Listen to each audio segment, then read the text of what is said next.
Vote bank के बारे में आपने सुना ही होगा। जब भी वोट बैंक टर्म का यूज किया जाता है तो इसका हमेशा नेगेटिव वे में किया जाता है। और हम भी जब वोट बैंक के बारे में सुनते हैं तो हमारे दिमाग में भी यही आता है कि ये एक खराब चीज है, एक गंदी राजनीति है। लेकिन रियलिटी में हर बार ऐसा नहीं होता है।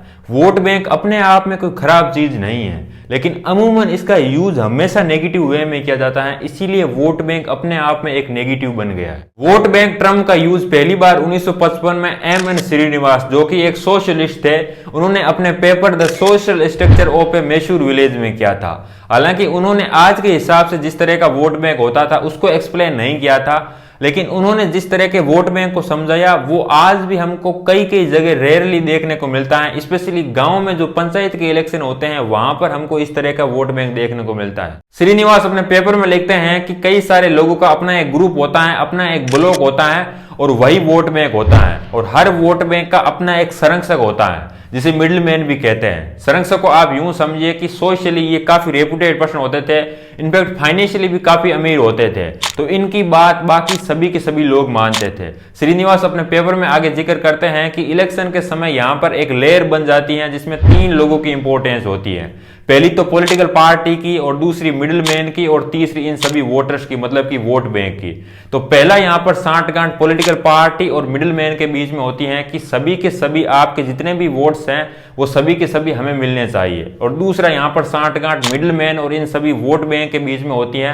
जो मिडिल मैन होता है वो इन सभी को प्रभावित करता है कि इस बार आप सभी को वोट इस पार्टी को और इस नेता को देना है, और जो लोग नहीं मानते हैं उन्हें किसी प्रकार का लालच भी दिया जाता था। श्रीनिवास के पेपर के बाद में 1959 में यूनिवर्सिटी ऑफ कैलिफोर्निया के ह्यूमन साइंस के प्रोफेसर एफ.जी. बेली ने अपनी book politics and social change में इसका जिक्र किया था।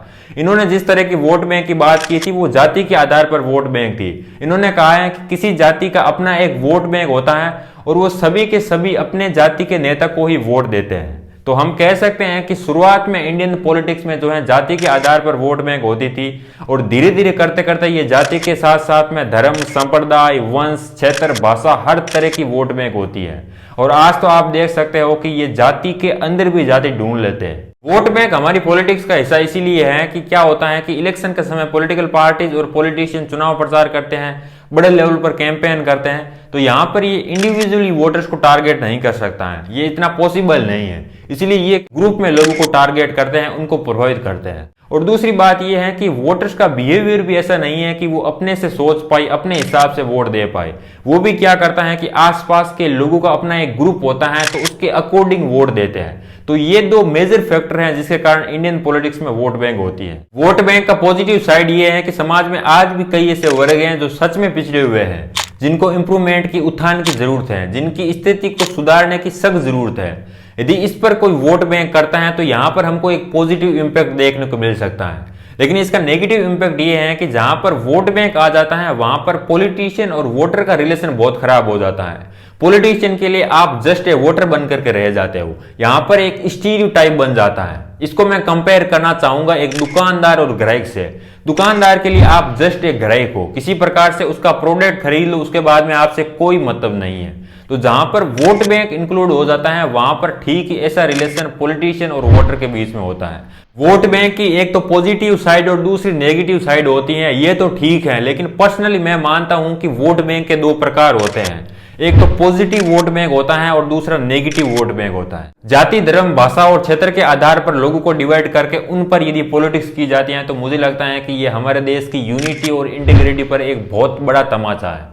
होता क्या है कि किसी भी विधानसभा या लोकसभा क्षेत्र में कई तरह की जाति के लोग रहते हैं और कई तरह के धर्म होते हैं। तो वहां पर कोई एक पॉलिटिशियन किसी एक धर्म की जाति की बात करता है और उसी की ही करता रहता है, उसका पूरा एजेंडा उसी पर ही फोकस होता है, और इसके साथ साथ में वो उसको खुश करने के चक्कर में दूसरों को गालियां देता है, हेट स्पीच देता है, नफरत फैलाता है और डर का माहौल क्रिएट करता है। तो इसका दुष्परिणाम क्या होता है कि देश में जितने भी धर्म और जाति के आधार पर दंगे फसाद होते हैं, वॉयलेंस होते हैं, उनके पीछे आपको क्या लगता है कौन होते हैं? आम आदमी। आम आदमी इनके पीछे नहीं होता। एक्चुअली में इनके पीछे पॉलिटिशियन होते हैं जो कि वोट बैंक के चक्कर में नफरत फैलाते हैं और एक नेगेटिविटी फैलाते हैं। आजकल आपको कई तरह के नेता लोग देखने को मिलते हैं कि ये तो इस जाति का नेता है, ये तो इस धर्म का नेता है, हम इस जाति के लिए कुछ भी कर देंगे, इस धर्म के लिए मर मिट जाएंगे, ये कर देंगे, वो कर देंगे। और कॉलेज में भी आप देखते होंगे कि कई तरह के छात्र नेता हैं कि हम छात्रों के लिए कुछ भी कर देंगे। एक्चुअली में छात्रों को आपकी जरूरत नहीं है। हमें अपनी जाति और धर्म का नेता क्यों चाहिए? हमारे पास में किस चीज की कमी है? हमारे पास में डेमोक्रेसी है, हमारे पास में कॉन्स्टिट्यूशन है, लॉ एंड ऑर्डर है, जस्टिस है, सारी चीजें अवेलेबल है। हमारे अपने को रिप्रेजेंटेटिव चाहिए और रिप्रेजेंटेटिव वही होता है जो इलेक्टेड होता है, जो एमएलए या एमपी बन चुका है। हमको उसको एक्सेप्ट करना चाहिए और हमारी डेमोक्रेसी को सम्मान करना चाहिए और फालतू में धर्म जाति के आधार पर अपने नेता की कोई इंपॉर्टेंस नहीं रखनी चाहिए। यदि आपको वोट बैंक की करनी है तो क्यों आप धर्म जाति के आधार पर नेगेटिव वोट बैंक करते हो?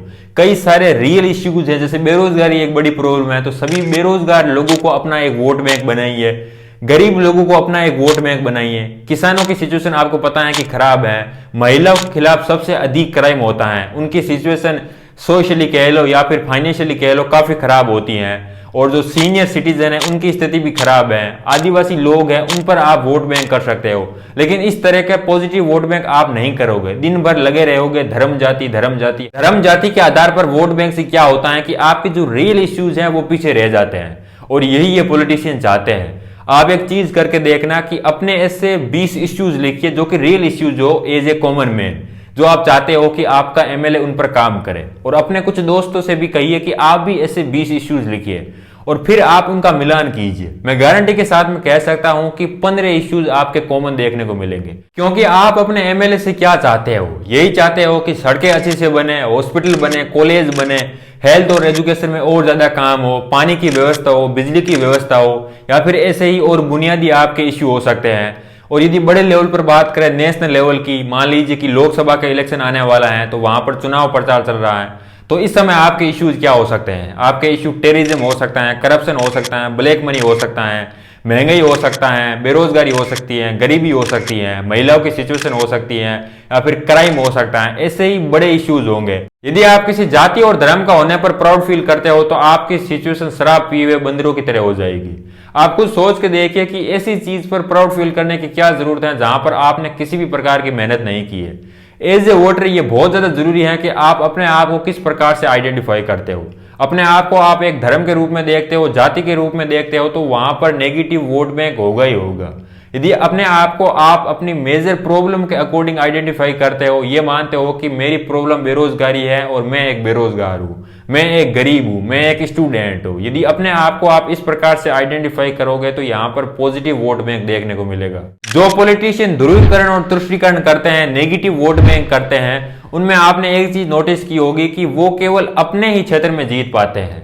दूसरे लोकसभा या विधानसभा क्षेत्र में वो चुनाव लड़ते हैं तो वहां पर हार जाते हैं। ऐसा इसलिए होता है क्योंकि उन्होंने वहां के बहुसंख्यक लोगों को टारगेट किया है, या तो वो बहुसंख्यक जाति हैं या फिर बहुसंख्यक धर्म है।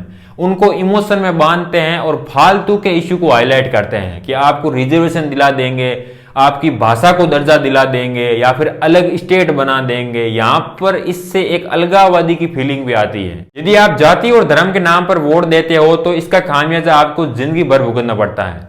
उसने यदि पिछले 5 सालों में किसी भी प्रकार का काम नहीं करवाया है फिर भी आप उसे ही वोट दोगे, क्योंकि वहां पर आपके एक इमोशन आ जाता है, फेवरेटिज्म आ जाता है और सोशल प्रेशर भी। जिंदगी भर आप उसे वोट दोगे, भले ही वो क्रिमिनल हो, भले ही वो किसी प्रकार का करप्ट हो। वहीं यदि आपने किसी को रियल इश्यू के नाम पर वोट दिया है और उसने पिछले 5 सालों में किसी प्रकार का काम नहीं करवाया है, तो आप यहां पर उसको पहली फुर्सत में निकाल सकते हो, बिना किसी हिचकिचाहट के दूसरों को वोट दे सकते हो। मेरा ऐसा मानना है कि पॉलिटिशियन हमको तब तक बेवकूफ बनाते रहेंगे जब तक कि हम बेवकूफ बनते रहेंगे। जब हम खुद को अवेयर करेंगे और एक पॉजिटिव वोट बैंक का पार्ट बनेंगे तो अल्टीमेटली इन पॉलिटिशियन को भी चेंज होना पड़ेगा। क्योंकि पॉलिटिशियन के लिए इंपॉर्टेंट क्या है? वोट। और वोट के लिए क्या करते हैं? ये वोट बैंक करते हैं। जब हम नेगेटिव वोट बैंक का पार्ट ही नहीं होंगे तो इनको स्विच होना पड़ेगा पॉजिटिव वोट बैंक की तरफ। मेरा ऐसा मानना है कि कास्ट जस्ट ए सरनेम है और रिलीजन वे ऑफ लाइफ है।